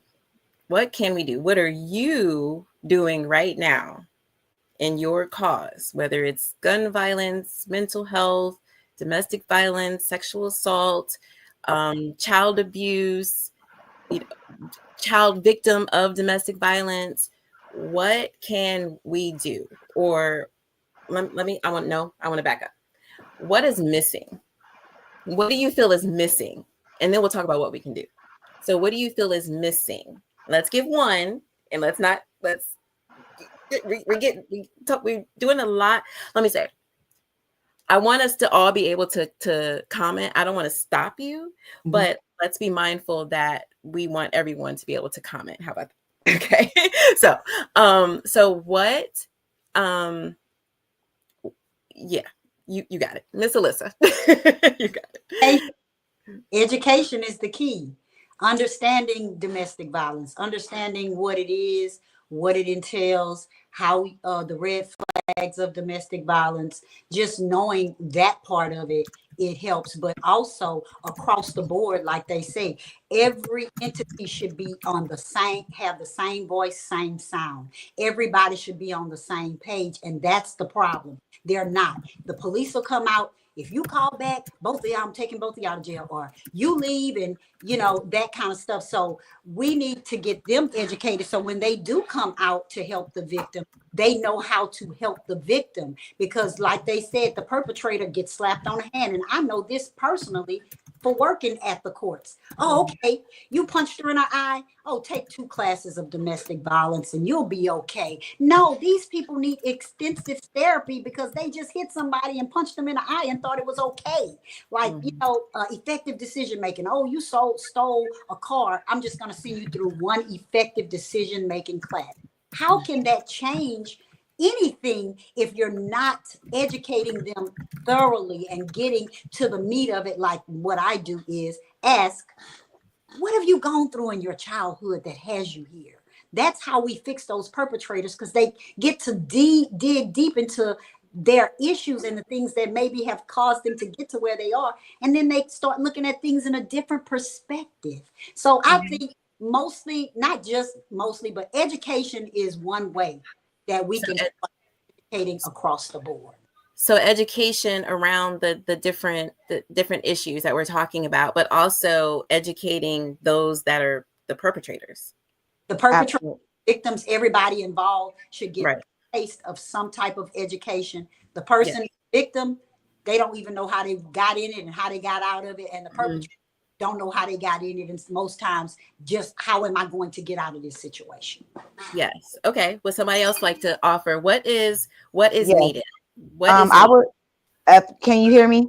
So I would just want to say wraparound services. So I believe housing, legal aid, therapy, and financial relief, not just emergency shelter and short-term safety planning. So I feel like we just need more wraparound services that truly help victims when they're going through it, so they don't have to figure it out on their own, because so many victims literally spend hundreds of thousands of dollars on lawyers, on hotels, and you're already trying to survive. And if you're trying to take care of 3 children like me, as of right now, I'm not getting any child support from my abuser as I'm going through this situation.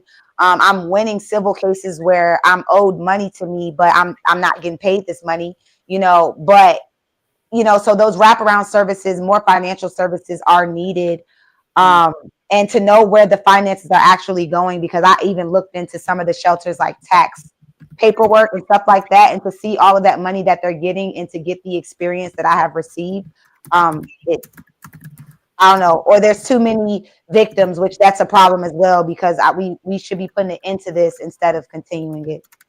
Yes, very good. So victim compensation, I will be sharing with y'all some information about that, because we did get a grant to talk about victims compensation on the tour. So I actually was going to share that after this, but I'm glad you brought it up. Victims compensation is in effect in every state, and people don't know about it. So victims compensation definitely is something that people need to know about. And then also, I really like how you said, not just having short-term planning. So when you have victims that are going to the hospitals, the social workers, DSS, so forth and so on, that you're not just giving them that short-term plan. Well, this is what you can do in the next couple of weeks, but actually doing a long-term plan to make sure that person has what they need from the point of victimization, up to a certain point where they're self-sufficient. So love those ideas. Anyone else want to say what is needed? What is needed that wasn't maybe available? Tiffany, I was going to say, because it wasn't available when we did it, but I just throw out my program that I do, the HELP program. And I say that because each thing that people have talked about, my program is actually the only consolidated program that offers what is domestic violence, how it affects the family, the emotional abuse, red flags, cooking classes, financial aid. I have someone come in and teach women's health. Everything that you guys have talked about is in my program. And so I think that we need to have more consolidated programs like that. Of course, I say mine because I'm supposed to, but just getting that out there, that we understand the holistic approach. And with that, because I bring in community leaders, like I've had people from the health department or OBGYN come in and talk about women's health. I have a financial advisor come in and we do budgeting. I have books that teach budgeting. So I think just having that in the community, especially I keep hearing her talking about the information not getting at the shelters. They may have one and not the other, but I think it's imperative that we take that holistic approach Mm-hmm. for that. So Mm-hmm. thank you. Mm-hmm. Yes, yes. Would anybody else like to share what right, Miss Sylvia, please share the movement that you're doing right now for the Orange for Uptown Charlotte. I think this is a good place to talk about that. Yeah, thank you. Thank you for everything that's been said. I am wholeheartedly in agreement with all of the other comments in terms of what we need and what we can do better. But what we're doing in Charlotte, June is Gun Violence Awareness Month, and the signature color for gun violence awareness is orange, and hence I am representing for that particular initiative. So what we're doing here is we are have the Solidarity in Orange Skyline Initiative. You know, the skyline, the Empire State Building just lit up in the colors of the national champions for the basketball, right? For the college basketball. Our city skyline is beautiful. And it will light up for St. Patrick's Day. It will light up for the Heart Association. It will light up for the beginning of the basketball season. It lights up the colors, the signature colors, for a lot of different causes. For the last 2 or 3 years at least, there is an opportunity in June to request that they light up orange to recognize gun violence awareness.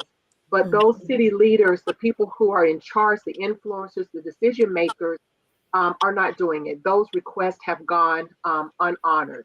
And so we are putting together a coalition of organizations here locally, regionally, and also organizations with the national presence to show that it's not just about the tragedy of gun violence, but also it's really a catalyst for identifying issues that we have in our community and identifying and acknowledging the work that's happening within our community to make things better. And so that's what we are about. We are working through relationship as opposed to the regular application process, again, which has not worked for the past couple of years at least. So we're working through relationship, through business partners who have interactions with the folks that are uptown Charlotte. And we're also, again, building a groundswell of coalition and support here so that we can show it's not just the Sam Stitt Foundation, or it's not just Earn Your Wings, or it's not just 1 or 2, but we have close to 50 organizations and expect that number to grow exponentially as we get closer and closer into that time. So be on the lookout for it. Would be great. Tiffany, I imagine that she would be able to share hashtags that we have out there. I would really love, because you guys are in Virginia, you're in Louisiana, you're in South Carolina. It would be really beautiful if you could also, within the contacts that we've already established, include your support for that, include your logos with that, include the name of your organization, shoot that back through the contact information that we have so that we can include your support, your backing for this initiative. We really want to show folks that it is really just about addressing these social disparities. It's about addressing the fact that people are out here boots on the ground doing the work. It's about addressing the fact that our lives are impacted, but things are and can improve. It's not just about we're out here with guns and we're taking lives. We got guns, take our guns. That is really not the focus of this year's campaign. We just really want to address and make sure that the city and uptown and the community and the individuals and the families know that we are seen, we're understood, and we're acknowledged in this process. So we are really excited and really pushing hard to build continued support for Light the Skyline Orange. It is the Solidarity in Orange Skyline Initiative. That's what we're pushing for, and that's what we fully expect to happen in the city of Charlotte, North Carolina, in the month of June. Great. And we definitely are supporting you. I've sent you over all my logos. Yes, you did. For all of my businesses. So then to show that, you know, I fully support you. So if anyone wants to support this initiative, please send over your logos to Miss Sylvia Stitt. I'll make sure that I tag her as well, so that you can support that initiative. I want to get into a different state. JT, what needs to happen in South Carolina? What do you feel? What is one thing you feel needs to happen in South Carolina? Continue these conversations. Be active, brave, and bold, and support those that are willing to come out and speak and share their stories.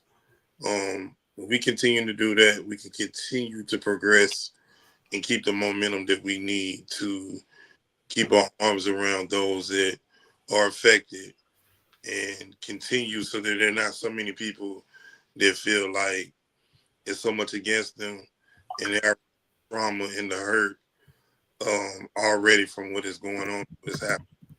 Continue these conversations, continue to be on purpose and intentional with, you know, getting the word out, speaking your truth, your testimony, and allowing your voice to be heard, because your voice is not silent. It needs to be heard. So we continue to meet momentum on conversations like these. Thank you so much. Martha, what do you feel is one thing that is needed in Texas? Looks like she stepped away. Denier, as a child, you know, survivor of gun violence, and thankfully your dad is still here, and that's such a blessing. What do you feel is needed? What do you feel that we need in Charlotte when it comes to gun violence? So prior, I wrote that I found out that the Senate Bill 50 and House Bill 5 allows residents 18 years to carry and conceal without a permit.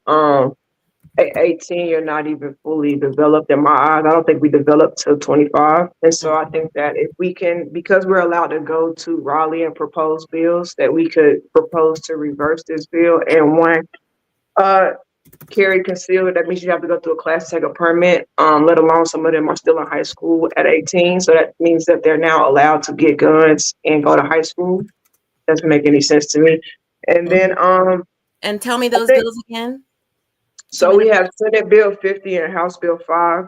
They allow residents 18 years. And March 20th, 2025, it says it's passed. It's called the Freedom to Carry. North Carolina. I'm not really sure how much freedom is in being an 18-year-old with a gun and you still go to school. Right. And then I wrote that two things that I've recently done that are working well. CMPD does have a reach out program, which gives low-level felons a second chance. I'm very appreciative of that program because I was able to go in and talk to them about alternatives and what they can do with their lives. And I learned that they actually have passions, but they feel neglected within the world. And so within that, they go and create trouble, or they do this because either they're bored or we're not caring for them or we're not listening to them. And through that, I found out like these kids are so bright and they have things they want to do. And then second, they have a program called Reach that teaches young ladies how to do job applications, how to present themselves in the job interview. They go on retreats. So I think those two things, I was anti-CMPD, but once I found out that, like, you know, they have these programs and they have these things for the youth, and I've actually been a part of them and been able to work with them, that's pro what's going well. But I do think that we should get on the Senate bill and these House bills and just figure out what's going on with our age restrictions when it comes to guns. Yeah. And weapons. Yeah, my son told me about that bill, and I was just like, I don't believe that. I didn't believe him because I'm like, who passed this bill to let an 18-year-old, go and purchase a gun without a permit? Who thought that was a good thing? And it passed. I didn't believe it. So, freedom to clear. Right. 18 years old. And I agree with you. At 18, you your mind is still developing. You're still figuring out who you are. And having a gun added to that is just, it's ridiculous. It really is. I don't see how that's going, and it's not going to reduce crime. We're going to see the crime rates go up, in my opinion, but we'll see. Okay. Would anybody else? So it's 7:00. What I would like is for for each of you basically to share a takeaway, because this is going to be ongoing conversations. And so for you, what has been helpful in this conversation for you? Because we want to make sure that, you know, those that are listening, which we have, the people have been listening all evening. So thank y'all. That for people that are listening, what is the takeaway? What do you want people to take away from this conversation when it comes to reducing crime in our communities, or what they can do or not do? And I'm going to go in order, if y'all don't mind, because that way I'll make sure we get everybody. So I have excuse me, Denier. One takeaway that I just wrote down was don't lose your voice, use your voice. I think everyone here is like speaking up loud for what they are passionate and believe in. And if we continue to do that and continue to show up in these spaces, that is my takeaway from here. Fighting, I hear the passion in everyone's voice for what they believe in. And so I have taken that away from our conversation today. It's just to continue to be the change I wish to see in the world, and to continue to heal, to continue to love, and to continue to do the work. Right. Yes. Yes. Continue to be the change that you want. Yeah. Got it. Alicia, what's the takeaway? So one of them is the education. Continue to advocate for yourself. Continue to get the education, the training that you need, and stop looking outward for love. Look inward for love. The way you be able to healing work for you by looking inward. When you're looking for love in all the wrong places, you're gonna find it, and it's not going to be healthy. So as you start looking inward, and what can I do for myself to start my healing? What can I do for me? And start loving me, and start connecting around like-minded individuals as well for that support. So the education part, continue to get education and training that you would need, the support you need, and loving on yourself for your healing. Mm-hmm. Thank you. Thank you. Before I go to the next person, when you answer this question, the takeaway, please include maybe like what Denier said about us getting on to the Senate and changing that. So if you can include that in your takeaway, this is what we can do with your takeaway, if you don't mind. Emerald. My takeaway is we're speaking specifically on the gun violence, correct? No, anything. Your takeaway, Well, if your experience. Of my experience and what I've heard from these other storytellers and community activists, is that it's not just you. It's not just you going through something. When I went through my traumatic experience, I thought that it was the worst thing in the world. Although it's on a different layer with others, they got stuff going on too. So we as a community having these conversations, we can't just have them. We have to be able to understand and comprehend each other. That it's not just you going through something. And again, I think I said this in another discussion, it's not always the message, it's the messenger. So sometimes, like, I get why we have some who would prefer not to work with the perpetrators versus someone who would. I get it from each side of it, because I've been that person who wants to help my perpetrator, but when it got to a point where I knew it was detrimental to my health, I had to let that go. And I can't help them if I can't help myself. And sometimes that's stepping away. So I would like for people to comprehend, and this goes hand in hand with some of these gun violences, because like she said, what is an 18-year-old gonna do with, they barely know what to do with themselves, let alone a gun. Mm-hmm. It's things out here in this world that we have bigger conversations that we should be having to help these children. That now my thing is going off. I think I got lost. Thank you, Emerald. Thank you so much. Miss Alyssa, what is your takeaway, and include what's needed? Okay, so I think change is necessary. Education, change is necessary in the judicial systems as well as all the way down. We need education for sure. We need to stop victimizing the victims, stop asking so many questions. And as I said earlier, don't ask why they stay, don't ask why they keep going back. Ask what you can do to help, because really that's what they really want. If you say, I have a helping hand, most times they will try to, you know, go through that part of it. And even if it's hard for them, they're doing it because somebody else is helping. Yes, yes. Miss Martha, what is your takeaway and what is needed? My takeaway is that we need to have more resources. I'm in the city of Killeen, and there is no resources out here. You barely even hear them speak about domestic violence. So I keep doing the community conversation, keep getting involved. um I would like for it to be more shelters and more help, and that's the reason why I got into the legal business, because I wanted to be able to, like, if they need resources for in divorces, or they need resources on how to get through certain things for their legal work dealing with their marriages, or how property or whatever. So we just need more in Texas. Yep. Okay. Thank you. I'm sorry, I went away from my camera. Who do I have next? So, Miss Andrea, what is your what is your takeaway and what is needed? So, excuse me, my takeaway is to those that are out there that may be listening and one trying to decide how this affects them, whether they're trying to decide to leave or trying to decide to stay. One, whatever you're feeling, it's okay. It's your feelings. You lived it. It's okay. The question is that where you want to stay in those feelings? And to let people know that it is possible to turn your harm into harmony, that there's people willing to help you. Just continue to find that space and those people that are safe for you. If you get a no, then keep moving. But there's somebody there.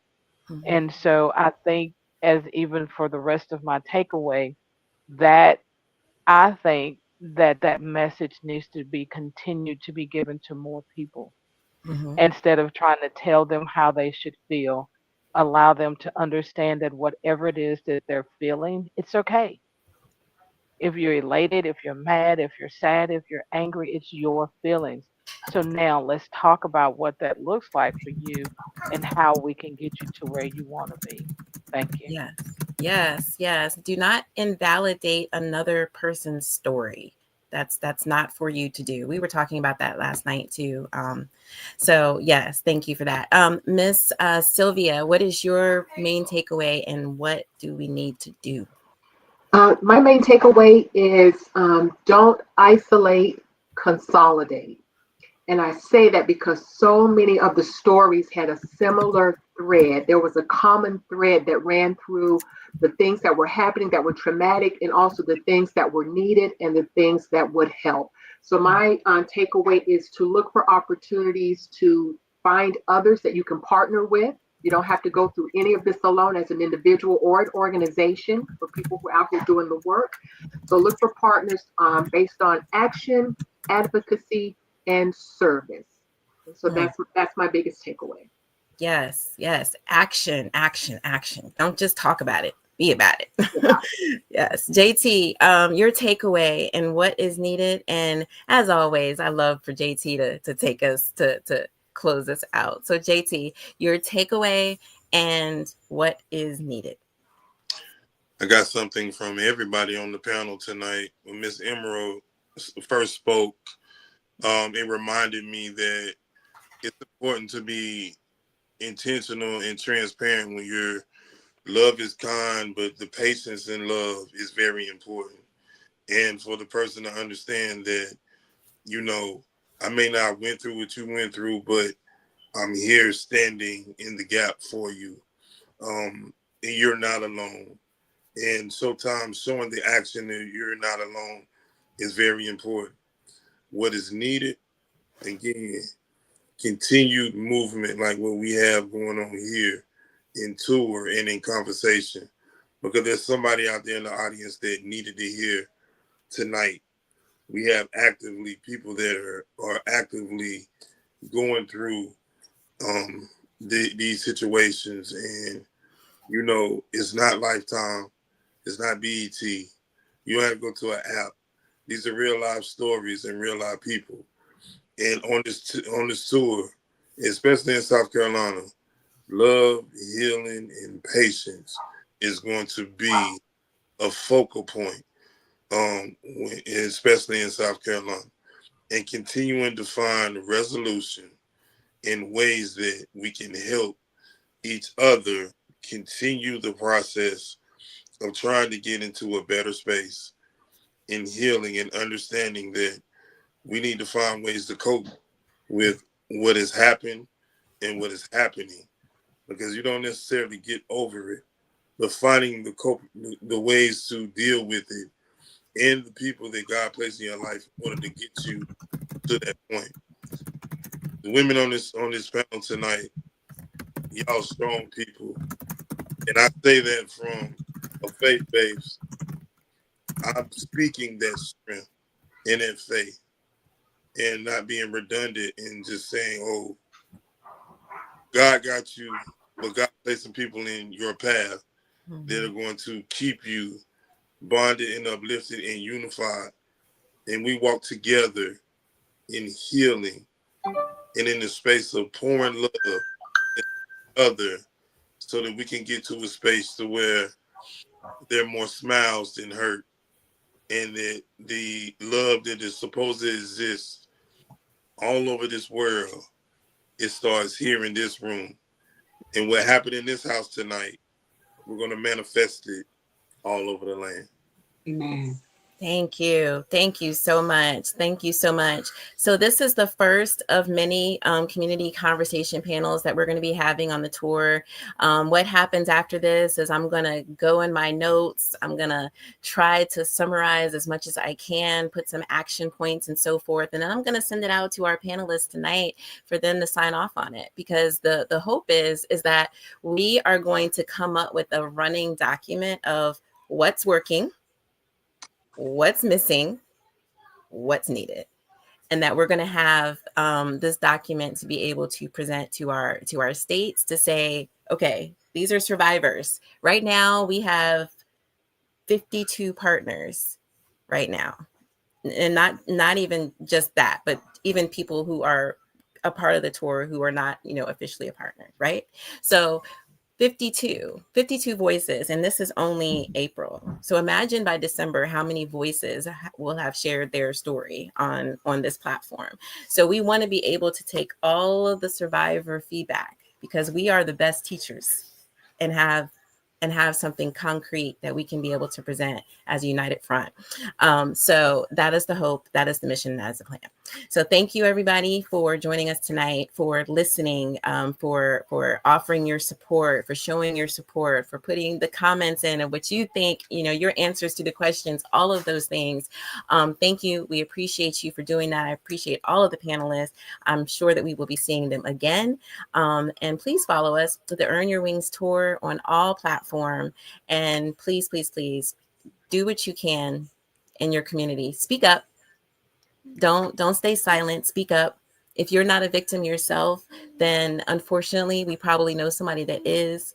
Learn, educate yourself, do what you can in your community, be active in your community, because, if we're not, I think it was Denier, I believe, was saying, we can't we can't bring about change if we're not doing anything. We have to have action. We have to do something. We can't just talk about it. We have to do something.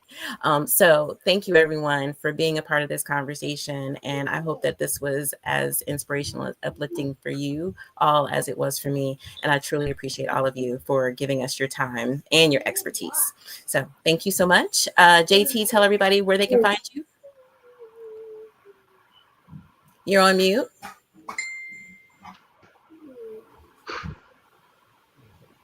Uh-oh. No. Yeah, James Thompson on Facebook. Just hit me up there, and that's where you can find me. We keep it short and sweet. Thank you. Miss Sylvia, tell everyone how they can find you. Facebook, Sylvia Stitt Smith on Facebook. Thank you. And how can they find Sam Stitt's Foundation? samstittfoundation.org. Thank you. Thank you so much. Thank you. Ms. Andrea, tell everybody how they can find you and your organization.